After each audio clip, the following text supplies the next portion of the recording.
Welcome to The Sober Gay, a podcast about being sober in the LGBT community and beyond.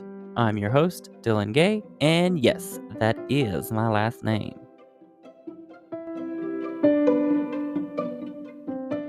Three, two.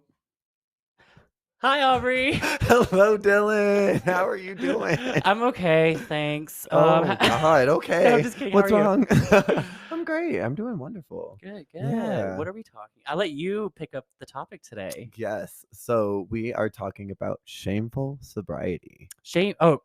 Sobriety shaming. Sobriety shaming. Sorry. Yeah, not shameful sobriety. Sobriety shaming. Sobriety shaming. Okay, so what does that mean? So pretty much like it's just words that people might use that might harm someone in sobriety or might harm their sobriety. Yeah. And like what was I thinking about when you told me this topic? I thought about instantly there was an instance last week where one of my coworkers was talking about a night they had the previous night before. They were talking about how they went out and were partying, drinking, and they were all like hungover, some of my coworkers. Yeah. And I'm like, oh, that sucks. And she's like, I bet you miss those nights, don't you? And I was like, no, like not at all, really. Right. And then I kind of laughed about it, joked it off, whatever. And then she kind of made another comment. I forget what it was. It was just kind of going on the same lines of like, don't you miss waking up with a hangover? And I was just kind of like, no, and you're really not making it sound. You're not making it sound very glamorous whatsoever. So, like, no, yeah. I honestly like I've had moments where it's just like people have continued to like pressure me into like, oh, when are you gonna drink again, or like, when's the next time you want to drink, or even just like even after multiple times of like telling people like I'm sober, it's still just like, hey, you want to come out and drink with us tonight? Yeah, or they'll say like, is this like a forever thing? Yeah. Or like, and it's such a weird question to answer because I always say like, well, I don't know what I'm going to be doing 20 years from now, or like what I'm going to feel like if I'm going to be in the same mindset. You know what I mean? Right. And I feel like that always puts me into the like that trap of like, oh, can I do it in 10, 15, 20 years? Will I be okay to do that? Like,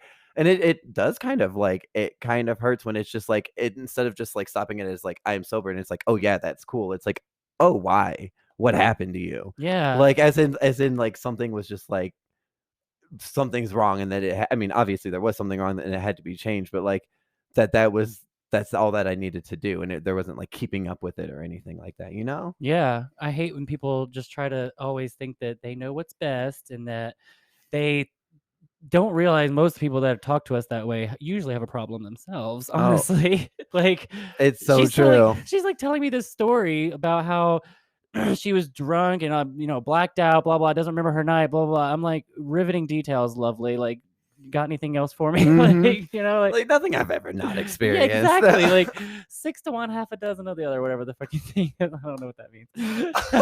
What was that? Isn't that a saying? 6 to 1, half a dozen of the other. You said it so quickly, but I'd never heard that before. 6 to 1, like half a dozen of the other. It Yeah. means like they're the same thing. Okay. Oh. I'm like 90. I like it. I learned something new right now. Yeah. Okay, so what are some other instances that you can remember in your sobriety where someone has shamed you for it or made you feel dumb? Honestly, I think it's when people are like, oh, addiction's not real. Addiction is, you're not actually going through that. Like, and it's like, that's not true. I've been struggling with this for a long time. Like, addiction it's actually a thing, and it's actually that people need help. Yeah. Getting in. Who the hell said that addiction's not real? Go figure. An ex-girlfriend of mine. First of all, that just gave me shivers of you saying ex-girlfriend. I know. I'm sorry. Long time ago. Was her name Becky? I just got Becky vibes from her. I'm just kidding. I love everyone. No, I'm just kidding. I love everyone named Becky and Suzanne. Oh God, yeah, they're great people. No, but I mean, it was just literally like hearing that, like, oh, like you don't actually go through that. Like, that's just your mindset. All you have to do is change your mindset, and if you like will it, then you're okay. Yeah. And it's like, okay, it's like I can kind of understand that, but at some, like, I still need that extra help, that extra like push to like get me past. I need things to like keep me sober, you know? Yeah. It's not like I'm just like I'm not changing a habit, you know? It's not like I'm just changing a habit. I'm changing my whole life. Yeah, exactly. We're not, stopping biting our nails. This is a little deeper, you know what I Yeah. mean? I mean, it's like addiction is so much more than just like someone using. It's literally the pain and the emotion and everything else behind it. Yeah, That's really like what addiction stems from, and it's really like learning how to like cope with those things and like right. coping mechanisms. That's what we need every day. Right. I've So been to change the subject just a little bit. yeah. I've been doing my therapy and everything, and that's been very interesting. And I had like a bit of a breakthrough the past like couple days. I feel like that happens every couple months now. I'm talking about another breakthrough I've had. But Mhm. it's the journey. That's what we why we're doing this, because we're sharing our journeys. Yeah. Um I'd been holding on to a lot of anger. I mean, I've brought that up a lot of times before. Just stuff that like, and it's the stuff that comes out once you get sober that you realize, like, Tawny Laura posted the other day the perfect example of the difference between sobriety and recovery. Mhm. And I'm going through the recovery, like Yeah. I've done the sobriety. I've been going through the recovery the past, like, not even since I got sober. Like, it's been, the recovery started probably for me in like December. It's like after that pink cloud phase Yeah. Oh almost, where yeah, the you're like pink on that cloud. high of, "Ooh, I'm not drinking anymore." Yeah, the pink cloud completely floated away and turned into shit. And I had some breakdowns back then, in a couple of our Mhm. episodes around that time period. And I just had a breakthrough it was literally today, last night I had some hypnotherapy I was listening to, and they made an analogy of Mhm. going up a mountain. And when we're going up the mountain of our life, we're, carrying a backpack, and we can take pauses as we get higher to let off some of the stuff we don't need, because it's not as hard to get to that point, if that makes sense. So like, as you get higher on the mountain, you start taking off one thing, you know, Yeah. and then you get to another point and you take off another thing. So it was all just like a visualization Yeah, thing. yeah, yeah. And then by the time you're at the top of the mountain, that you've given out everything in your backpack, you're empty. And you're not empty, that's the wrong word to use.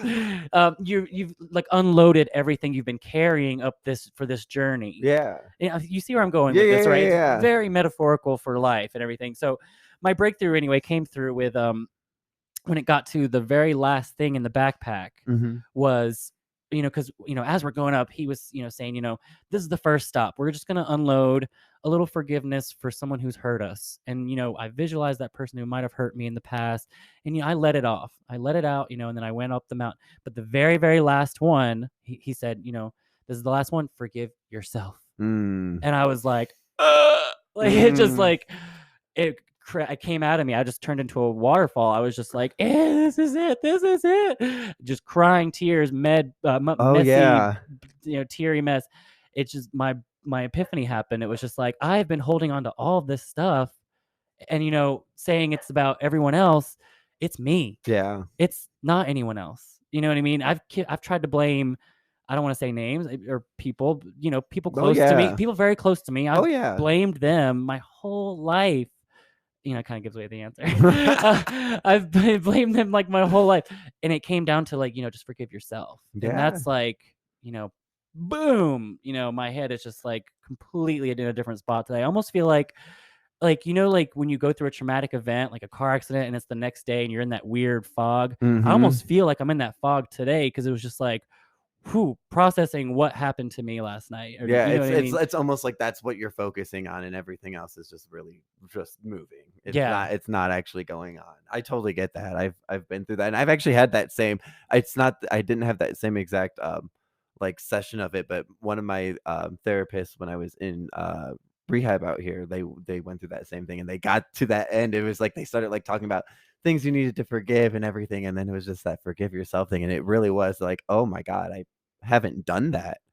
Like, Yeah. I haven't actually looked at my own self, because that was kind of my front. It was like I didn't have to look at anyone else. I could blame everyone else. It Yeah. was easy to do that because I had things that I could blame it on. Well, it's so easy to put the blame on someone else and, go drink about it. And then now that we're sober, you can't do that. You can't No. just throw away thoughts. You have to, because they're just going to keep popping up and Yeah. slamming you right in the face over and over again until you sit down with that thought and say, okay, let's talk and hash this out. You know what I mean?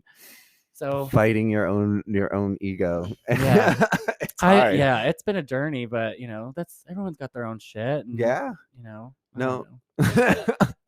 No, we all do, and I'm glad you brought that up, because that's something I haven't even thought about in such a long time. Because I feel like I should always constantly remind myself that I should forgive myself every day, like Yeah. even for like things I don't know, if that makes sense. Yeah, no, and it's the smallest things where it like takes into effect too. Like for me personally, like I lose my temper sometimes when I get in the weeds at work, like we've talked about, Mm-hmm. and that's where I feel like I just can't breathe, I can't focus. And today I started to get that feeling, and I was like, no, no, Dylan, this is the new Dylan. And I used this new technique where I smelled, I recognized one thing I could smell, and then I touched around, and I just touched and I felt around me. And just doing that grounded me again. Mm-hmm. So it was just like those little things where you can ground yourself and say, okay, I'm here, I'm now, I'm alive, I'm breathing. My life is not in actual danger just because someone needs some ranch really bad. Like, that doesn't mean that like but that's how our No, anxiety it's is so built. true. You know what I mean? We're used to, decades, years, years and years and years and years ago, like, running from wolves or whatever. Like, that's not the same kind of stress, but we still have those same like anxiety receptors and like Oh yeah. reactions. Oh yeah, we just had a different outlet of being able to get rid of it, and now Exactly. our outlet is like, oh shit, I have to do something physically right here and now. I have to deal with. It's like I have to deal with it now and not put it off. Right. One man's cheetah chasing him is another man's forgotten ranch. Ooh, yeah, sure. 6 to 1, half a dozen of the other. I'm going with it. Anyway, so shame. Shame, shame. Shame. What are Yeah. some buzzwords that you thought of that made you think of this topic? So I was honestly, one of the things that I always thought about was the word like clean, and like, Okay, yeah, we've talked about and this, we but yeah. personally, we've never talked about it on the show. Let's do Yeah. it. And let's do it. Let's do it. Yeah, I think that like using the word clean like can be like kind of demeaning towards people, because it almost like has a connotation that they have something like dirty inside of them for it being And you're addicted to something. and you're referring clean to someone who abstains from drugs. Drugs, or I mean, even like alcohol. I've heard it like for people who like say they're clean from alcohol or Yeah. whatever. Like, I feel like it just like it connotates that like if you're drinking, you're dirty, and if you're Yeah. not drinking, you're clean, Clean. and like you're better than. And Yeah. it kind of like brings on it. It's almost shameful for like people who are trying to like, they're battling with that like sobriety, and it's like, oh, you're calling me dirty. Why do I want to be a part of that? I'm sorry, but the only dirty I know is Christina Aguilera's version of dirty. Like, no, anyway. I had to throw some gay in there. I love it. I'm bad. I don't know that song.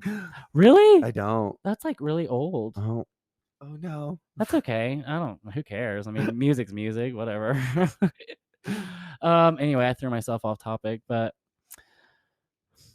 Clean. oh yeah, Yes. sorry.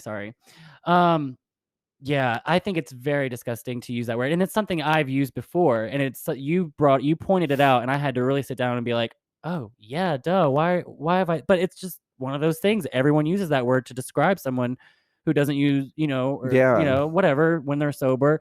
That's also another thing, is like the word sober is Sober. defined by not using alcohol. So, Yeah. but people use it for everything. Like, it's like honestly low key triggering when someone comes into work and they're like, it's so weird to be sober because I didn't smoke weed. And I'm like, Right. what? Like, what are you talking about right now? Like, You can't say that right here. yeah, I'm like, wrong time, wrong place. Like, Yeah. yeah, just anyway, I don't know. No, and it's just, it is using the wrong words, especially for, I feel like it's a lot more fragile for someone like just getting sober as well. Like, I mean, just like even using like an addict, like just like says that there's something like, I don't know, an addict just kind of has that like negative ad vibe to it. Yeah. No, I get that too. Yeah, and Yeah. it's like when you hear that, it's like, oh, I'm an addict. It's Oh, kind of shitty that we have this label the rest of our life as being Yeah. sober, because it's like, yeah, he's the used up one. He's the harmed one. He's used, you know what I'm trying to say? Like, yeah, washed up, has been, I don't know. But, it's just, it gives that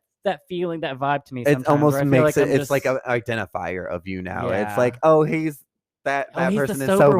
one. We have to do special things around him now because we can't say certain words like tequila. Yeah, or, Like, like and, like, that was another thing, just, like, going out to like, being invited to, like, parties. People were like, "Oh, should we invite them because they don't yeah, drink anymore?" Like, that hurts. It's it like, does. I'll be okay. It Like, does. and I'll tell you if I'm not okay. Like, if otherwise, like, ask me, but, like, just invite me at least, you know? Yeah. No, I totally get that because I feel left out a lot. It's like the FOMO we talked about in our one of our episodes, Mhm. FOMO homo. Uh, we talked about that. Yeah, and it really is. It was kind of just disheartening because all you still wanted to do was go out and just be a person, and it's almost like they're taking that kind of part away from you, which is what you need as a human, and, like, what you need in sobriety is connection. Yeah. Granted, I guess going out to a bar is not necessarily.